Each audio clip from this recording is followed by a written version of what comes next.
Salut et bienvenue dans cette nouvelle vidéo. Nous allons voir comment créer un infini scroll en React avec React Queries.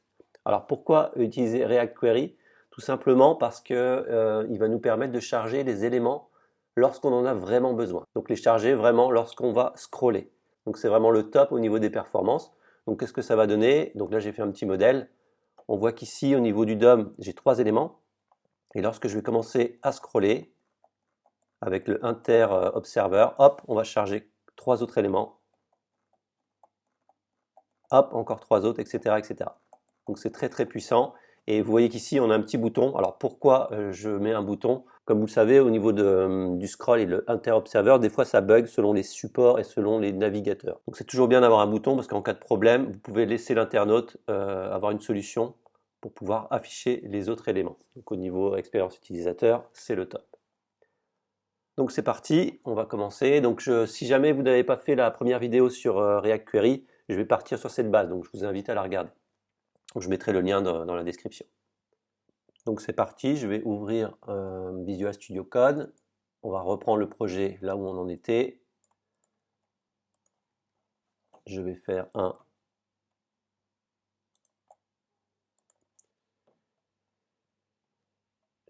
npm start. On avait fait un data fetching qui nous permet de lister une API externe et de recracher les informations. Alors au niveau de la documentation, lorsqu'on fait un get start, on a à ce niveau-là ici ce qu'on appelle un infini query. Et on va partir un petit peu de cette base-là. Donc on va avoir besoin de quoi? Là c'est sur une API qu'ils ont, une API interne, donc nous on ne peut pas faire exactement la même chose, c'est pour ça que je fais ce tuto, c'est beaucoup plus pratique avec ma façon de faire. Donc je vais mettre ça là, comme ceci. Voilà. Donc qu'est-ce qu'on va avoir besoin de faire? On va avoir besoin de passer des paramètres, donc des paramètres de page. Donc en gros, on va simuler une pagination. On va par exemple dire on en veut 3 par page, comme ceci. Et on va mettre un paramètre page qui va nous lister 3 par 3 selon le nombre de pages qu'on a. Donc nous, on va rajouter ici un paramètre qu'on va appeler param, donc page param par exemple. Param, comme ceci. Et par défaut, on sera sur la première page. Donc, bien entendu, ici, on va passer le page param, comme ceci. Donc là, on va se mettre en littéraux de gabarit, hop, comme ceci.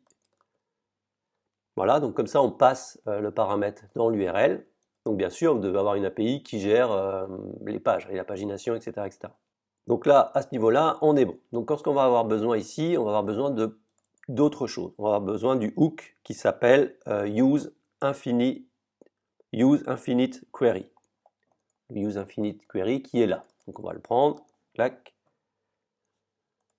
On va le remplacer ici, le use query, par ça. Donc on va devoir l'importer, bien entendu. Et avec le use query, on va avoir besoin de certains éléments, comme notamment ici, tout ceci. Donc là, on va prendre ce modèle-là, const, on va se mettre là. Donc qu'est-ce qu'on a de nouveau? Le data on connaît, le error aussi, on a le fetch next page pour pouvoir naviguer sur la prochaine page, le fait de voir si on a une autre page, le isFetching et le reste. Ici on a le nom du projet, nous c'était user, donc c'est un identifiant unique, hein, peu importe. Et là, au lieu d'avoir fetch projet, nous on a fetch user. Donc ça, on va virer. Alors ici, c'est propre, on voit qu'on a le next cursor, c'est propre à l'API qu'ils utilisent, une API interne qu'ils ont fait. Nous, ça va être différent, ça va être dépendant de l'API qu'on utilise nous. Donc le user, on va sur l'API et on regarde un petit peu comment on gère les pages. Donc si on va sur hop, cette API-là, On voit qu'ici, on a par page, le paramètre par page, page, et le total ici d'éléments et le total de pages. Donc ici, le next paramètre, on va avoir le last page, donc ça on garde. Si le last page, et là le next cursor, ça va être la prochaine page ici. Nous c'est page. Donc on va mettre page plus 1 pour aller à la page d'après. Et on va faire une petite condition pour que ça soit un petit peu mieux. Donc là, le last page, on est bon, le page, et ici on va mettre si le last page, on n'oublie pas de faire ça comme ça, clac.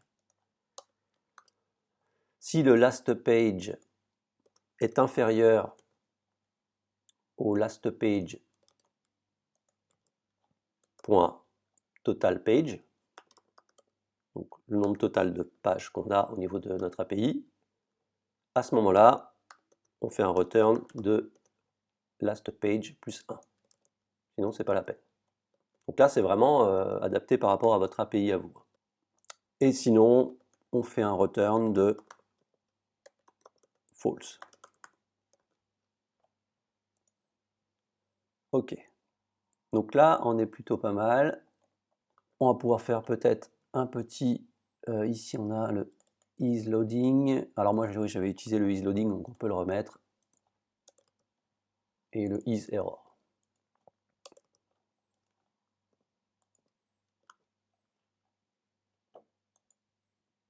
Donc maintenant qu'on a fait ça, notre data machin, il ne fonctionne plus parce que maintenant on est sur un système de pages. Donc il va falloir l'adapter. Alors comment l'adapter? Donc on se met ici au niveau de notre data. Et maintenant on ne va pas boucler sur toutes les datas, mais sur des datas par rapport aux pages. Donc là c'est très simple, on va splitter tout ça. Donc à ce niveau-là, on va faire un data page, on va lister sur les pages. On n'aura plus le user à ce moment-là, mais donc ça je vais peut-être le garder après parce que je vais en avoir besoin. Donc page, ici ça va être, on va prendre groupe par exemple, le groupe de pages ou pages comme vous voulez. On aura besoin d'un identifiant comme ceci. Ensuite, on va avoir besoin ici, on va utiliser React fragment et on va lui passer la clé. Avec une méthode map, on a toujours besoin d'une key. Et là, ça sera i. Comme ceci. Ensuite, à l'intérieur, on va pouvoir refaire notre boucle. Donc là, on va faire groupe. Ici, on va faire data. Pourquoi? Parce qu'au niveau de notre API, c'est la data qu'on va chercher. Hop.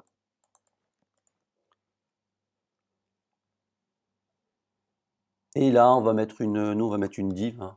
Hop. Ça sera le user ID, ok. Et on va mettre un petit style. Moi, je vais le faire en interne parce que ce sera plus rapide.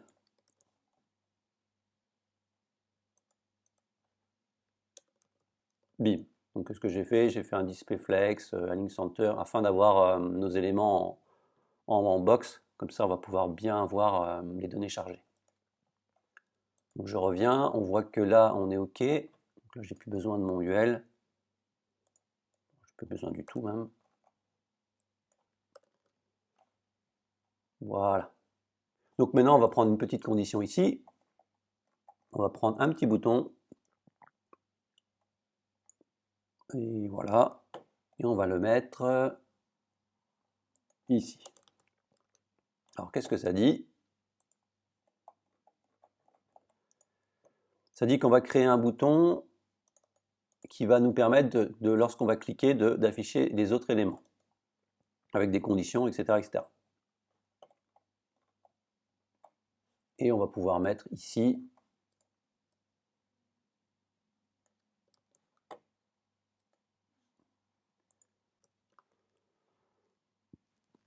une petite information. Normalement, on a un petit bouton qui apparaît ici, mais on n'a rien à loader. Parce que ici j'ai fait une petite boulette, c'est dans ce sens-là. Voilà. Donc là, on voit qu'on a 1, 2, 3 éléments. Alors, hop, j'actualise. Et ici, j'ai le load more qui est là. Et hop, on peut recharger d'autres éléments. Alors, pourquoi j'en ai? Là, j'ai 1. Par page, j'en ai 3. 1, 2, 3. J'en ai 6 là pourtant, il me semble. 1, 2, 3, 4, 5, 6. Alors, j'ai un truc qui n'a pas dû fonctionner. Ah oui. Voilà.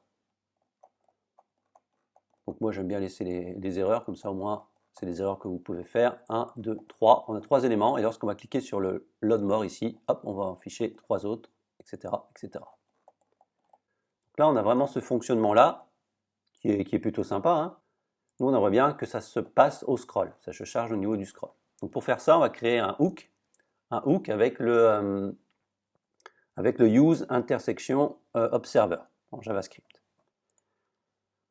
Donc c'est parti, on va aller ici dans SRC, on va créer un dossier que je vais appeler hook.js, comme ça on verra en plus comment créer un hook, ça peut être sympa. Et là on va le nommer plutôt use intersection observer.js. Là je vais faire un RFCE comme ceci. Donc on va avoir besoin de React, on va avoir besoin du use state.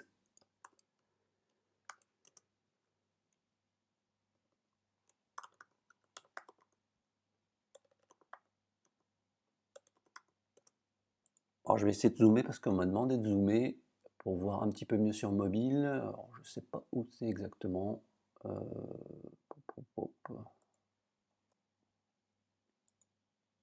Hop là, j'ai zoomé un petit peu, ça doit être un peu mieux. Alors non, je vais avoir besoin de use effect, pardon. Use effect.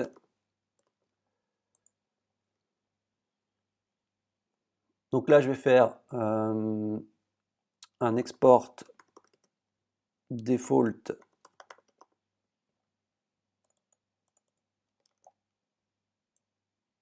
de cette fonction-là. Ça, j'en ai plus besoin. Comme ça, on simplifie un peu le tout. Alors ici, je vais avoir besoin d'un use effect.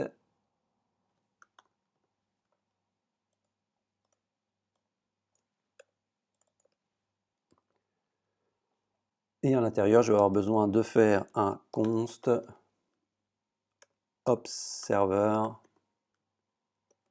est égal à new intersection observer. Pour l'instant, je vais faire ce qu'on a au niveau de la doc. À l'intérieur, on va avoir besoin des entrées. Entry, fonction fléchée. Je vais faire un entries.forEach de entry.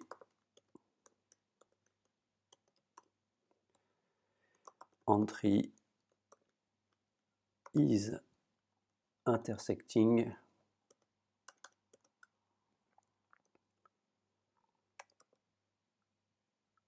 et on va faire un on inter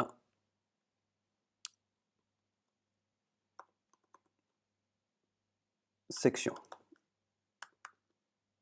Et ça va être une option.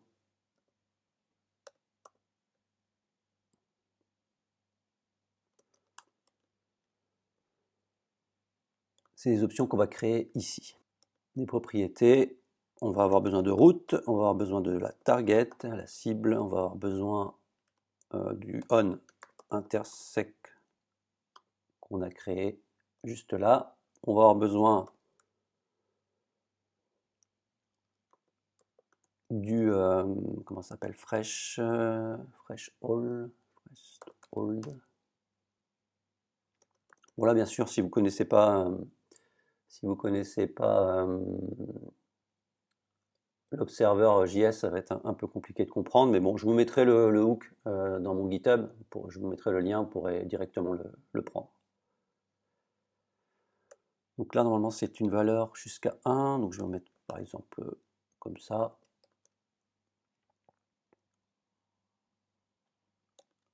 L'option route margin. Je vais lui mettre à 0 pixels. Et on a besoin d'un élément pour savoir si c'est actif ou non. On va mettre enable false. Ça, c'est pour nous. Ok, donc là, on est bon. Ici, on a le intersect, ok. Et on arrive ici. On va faire le root est égal à notre valeur, root current.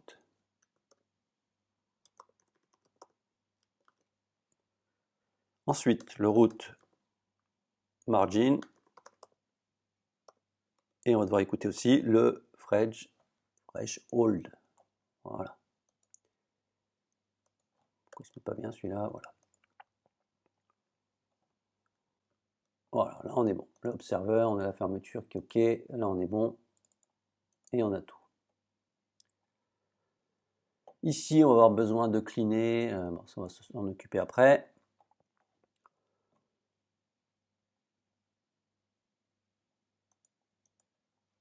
Maintenant, on a besoin de savoir sur quel élément on est. Élément égal target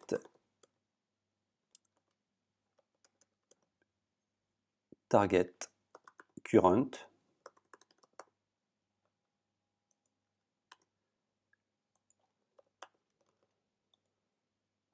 If si on n'est pas sur l'élément, bah on s'arrête là. Return. Sinon, on continue. Donc, on fait le observer.observe de l'élément en cours. Voilà. Ensuite, on fait un return, une fonction fléchée, et on arrête d'observer. Observer, c'est observer de l'élément en cours. On va clean le target, current, et on va clean l'option enabled. Enabled qui est ici. Et on le met à faux par défaut. Donc là, on est plutôt bon. Alors je crois qu'il manque un petit truc. On va juste tester que le enable au niveau de l'option n'est pas vide, enfin n'est pas false. Sinon on return, on arrête le script. Bon, là ça me paraît pas mal. Hop. Et on n'a pas besoin de return ici. Donc on va tester tout ça. Donc nous on va avoir besoin, ça à la limite on peut le supprimer pour faire plus simple. Donc au niveau de notre app.js, on va l'importer. On va faire un import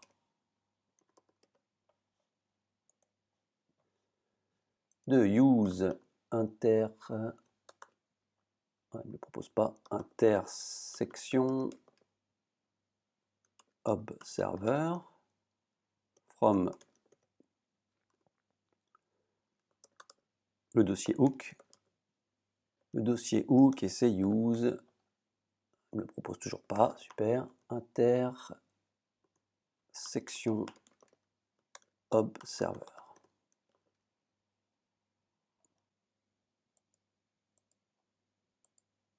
Alors, comme un noob ici, hop, JBJS dans mon dossier.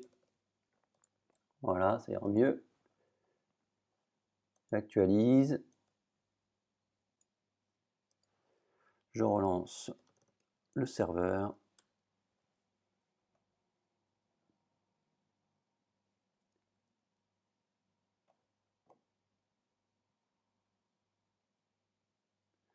Ok, donc là on est bon. On a notre load more ici. Maintenant, on va devoir travailler au niveau de notre app.js. Donc là, on a notre use intersection observer.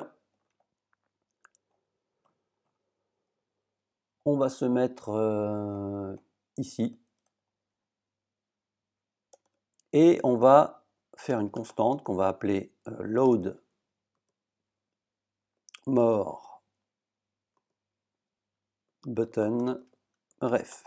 Et on va créer un create React useRef. On va utiliser le useRef pour pouvoir cibler notre bouton.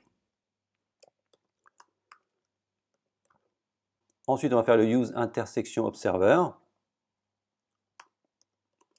Et on va passer les paramètres. Donc le target, ça sera le bouton ici. Hop. L'option qu'on a mis, le on intersection intersec, comme ça sera justement notre fonction qui permet d'aller sur la page suivante. Lorsqu'on va scroller, on va arriver au niveau de notre target à la fin ici, hop, on va passer à la page suivante. Donc ça va faire, en fait, ça va simuler le fait de cliquer sur le bouton, tout simplement, pour aller à l'autre page. Et le enabled, donc la page active, ce sera le as nous sommes sur cette page-là, le next page. Donc normalement c'est OK, ensuite il va falloir aller sur le bouton. Donc là c'est bon, ensuite il va falloir aller sur le bouton et rajouter quelque chose. Alors qu'est-ce qu'on doit rajouter? Tout simplement la référence qui est égale à ça.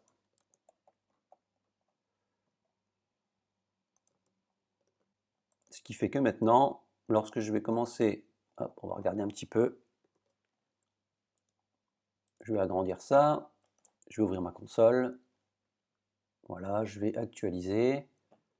Au niveau ici de mon route, j'ai 3 éléments. Je commence à scroller. Et hop, vous voyez, 3 éléments suivants se sont rajoutés. Alors, on va regarder ici. Regardez bien en bas là. Et hop, encore 3 éléments.